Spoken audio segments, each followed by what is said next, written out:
HUL की और साथ ही कोलगेट की क्यों इसमें आज आपको बड़ी एक डाउनसाइड मूव दिख रही है। कोलगेट का इनफैक्ट आज यहाँ पर एक एनालिस्ट मीट हुई थी, क्या बाजार को पसंद नहीं आई कमेंट्री, ये इस पर हमें डिटेल्स विनी शेयर कर रही हैं। विनी से समझ लेते हैं पहले। विनी, क्या कुछ निकल कर आया है इस कमेंट्री से? और कोलगेट की बात करते हुए देखें तो स्टॉक 4% गिर चुका है आज।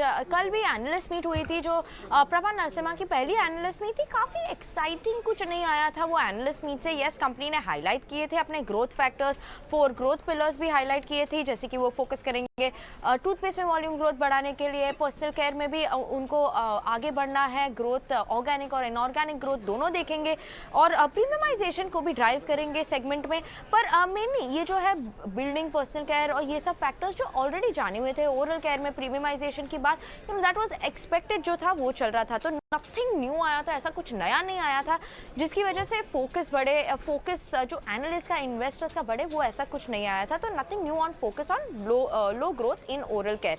उसके अलावा लैक एनालिस्ट को वैसे भी लग रहा था कि थोड़ी लैकिंग आ रही थी कि एनालिस्ट मीट के जो कॉन कॉल में कि कॉन्क्रीट कोई स्ट्रैटेजी नहीं थी कि जहाँ पे वो ग्रो कैसे करेंगे पर्सनल केयर सेगमेंट में। ग्रोथ की बात थी, पर कैसे ये होगा ये एकदम कॉन्क्रीट इन रिटर्न कुछ आया नहीं था। तो इसकी वजह से भी एनालिस्ट थोड़े इतने हैप्पी नहीं थे कि ये क्या हो रहा है उसके हिसाब से। उसके अलावा वो एक्सपेक्ट कर रहे हैं कि जो मच मोर अग्रेसिवनेस दिख रही है पर्सनल केयर में, तो ये एक्सेलरेट करेगी पर्सनल ग्रोथ को। पर ये प्रोग्रेस जो पास में हम लोग ने देखा था इनिशिएटिव्स का कंपनी का, क्या वो एकदम स्ट्रॉन्ग ग्रोथ नहीं था। इनिशिएटिव्स जो लिए थे था, पर एनकरेजिंग नहीं थे उनके ग्रोथ। तो क्या ये टाइम भी यही फैक्टर प्ले आउट करेगा, ये एक भी क्वेश्चन है सब एनालिस्ट के माइंड में।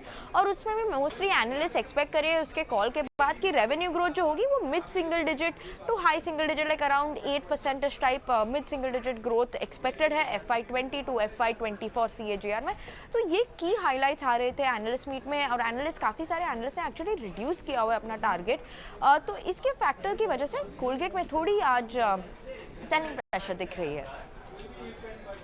राइट विनी, बहुत शुक्रिया आपका ये सारे के सारे फैक्टर्स हमारे बीच रखने के लिए। तो पर्सनल केयर सेगमेंट में इन पर्टिकुलर धीमापन नजर आ रहा है। मैनेजमेंट की तरफ से जो एनालिस्ट मीट टेक अवेज आए, उसके ठीक बाद हम देख रहे हैं स्टॉक में एक डाउनवर्ड रिएक्शन, 5% तक की गिरावट ये स्टॉक झेल चुका है। लेकिन अरविंद इंडेक्स में हम देख रहे हैं करीब 300 अंकों की गिरावट के साथ कामकाज नजर आ रहा है, और FMCG के चुनिंदा स्टॉक्स जो कि पिछले दिनों परफॉर्म कर रहे थे वो आज गिरावट झेल रहे हैं। सुदीप, FMCG में इस गिरावट में कोई एंट्री पॉइंट्स बनते हुए दिख रहे हैं? क्योंकि कोलगेट, डाबर, HUL जैसे काउंटर्स में 1.5 से लेकर 4% तक की गिरावट, डाउन ट्रेंड्स आते हुए दिख चुके हैं आज। जी, FMCG इंडेक्स की अगर हम बात करें तो पिछले 3-4 दिन से ये एक अप ट्रेंड में था, हायर टॉप हायर बॉटम बना रहा था। लेकिन कल और आज ये 2 दिन में थोड़ा इसमें मोमेंटम लॉस हम देख पा रहे हैं, बिकॉज इसकी एक वजह है कि हम बैंकिंग में एक्सटेंडेड मूव देख रहे हैं, और कल सेकंड हाफ से हमने देखा कि IT इंडेक्स में भी एक रिबाउंड आ रहा है। तो इसके चलते थोड़ा FMCG से प्रॉफिट बुकिंग हमने देखा है। पर मुझे लग रहा है जो हिसाब से सेटअप अगर हम देख पा रहे हैं तो डाबर है और कोलपाल, ये दोनों में रेजिस्टेंस है ऊपरी स्तरों पे।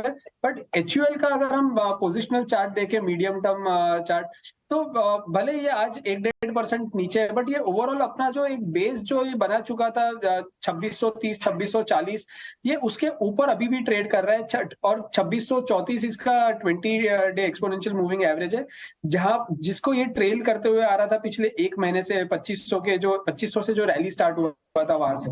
तो मुझे लग रहा है आने वाले सत्रों में जब तक ये 2620, 2630 के ऊपर रहेगा, तो this could be the best pick FMCG pack में से। तो यहाँ पे अपसाइड हम 2730 से 2750 देख सकते हैं। ये एनालिस्ट मीट के जो टेक अवेज है, इसमें इनके ग्रोथ ट्रिगर्स में कुछ लैक्स नजर आ रहे हैं, जिसके चलते कोलगेट इन पर्टिकुलर अगर स्टॉक की बात करें